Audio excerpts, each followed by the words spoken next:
Assalamualaikum warahmatullahi wabarakatuh. Nama saya Esterly Septiana dari kelas 12 MIPA 1.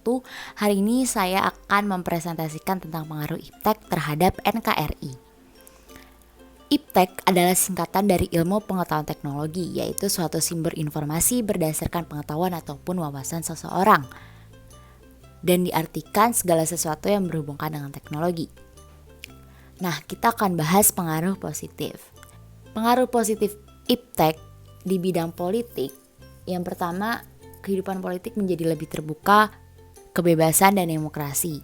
Nah, contohnya itu biasanya kita bisa ngeliat nih real countingnya pilpres di TV. Kita bisa tahu nih siapa sih persentase paling besar dari kedua calon atau calon-calon presiden tersebut.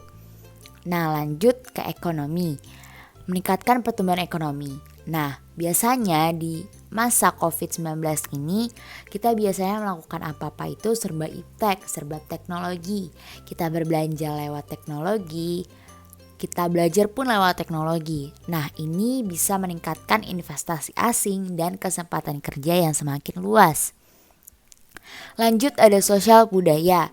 Nah, di bidang sosial budaya ini, iptek itu sangat mempengaruhi informasi dari berbagai belahan bumi. Kita bisa lebih cepat mengetahuinya. Apalagi sekarang internet dan gadget sudah canggih. Lanjut ke hukum pertahanan dan keamanan. Iptek di bidang hukum pertahanan dan keamanan itu bisa memperkuat pertahanan dan keamanan, supremasi hukum, demokrasi, dan tuntutan hak asasi manusia. Lanjut, ada pengaruh positif, pasti ada pengaruh negatif dong. Yang pertama di bidang aspek politik. Nah, kita bisa Yang pertama di bidang politik. Munculnya gerakan radikalisme dan terorisme. Munculnya perspektif pribadi untuk berbagai ideologi, lunturnya nilai-nilai politik yang berdasarkan semangat kekeluargaan, musyawarah, mufakat, dan gotong royong. Biasanya di teknologi banyak sekali tersebar berita-berita hoax atau berita-berita yang tidak benar adanya. Dan kebanyakan masyarakat Indonesia mudah sekali buat menyerap berita hoax itu. Kita sebagai pelajar yang cerdas dan cermat, kita harus sepintar mungkin untuk menyaring berita yang masuk. Lanjut ke aspek ekonomi. Ke aspek ekonomi, terdesaknya barang lokal karena kalah bersaing dengan produk impor.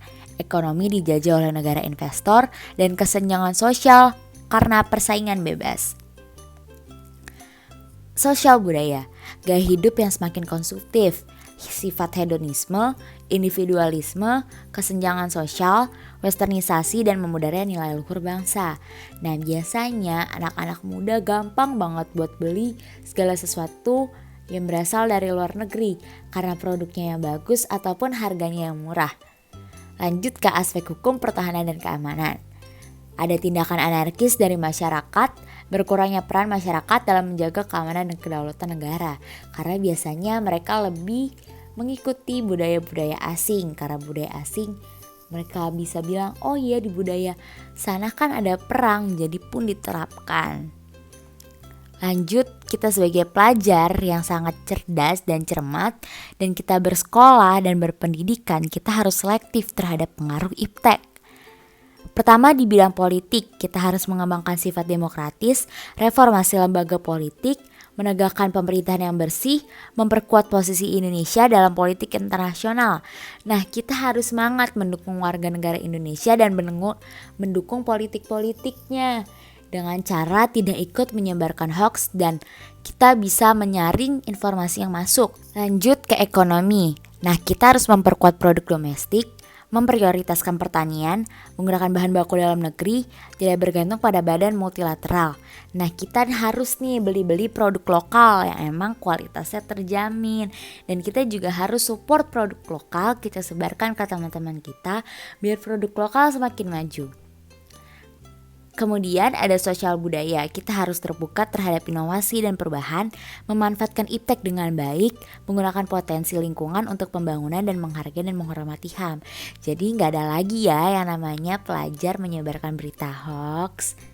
Terima kasih sudah mendengar presentasi dari saya. Wassalamualaikum warahmatullahi wabarakatuh.